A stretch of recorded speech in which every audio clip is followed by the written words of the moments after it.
We have already invested and have partnered with PIC in 8 investments today. But these have all been opportunistic and they've all been individually kind of led transactions. What I now see the MOU doing is basically professionalizing that relationship, creating a framework where we can be strategic. So we have overlaps in sectors such as manufacturing, sectors such as infrastructure, sectors such as telecom. So rather than just doing individual transactions, it's basically sitting down together and saying, how can we strategically invest together in these areas, more systematic? How can we look to crowd in more private sector investors together so that enables us on the mobilization strategy, which both organizations are very keen on. How can we bring more capital to help Africa solve its economic development challenges?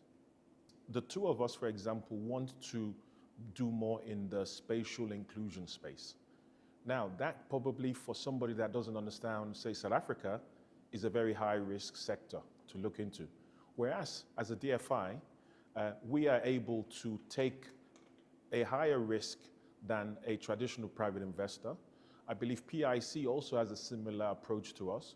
So BII and PIC, for example, going into a transaction in the township area on spatial inclusion is one way of helping to de-risk this notion of the risk involved. So by us going in first, taking on the investment, potentially that then creates a opportunity for a private sector investor to follow us in because we've de-risked it.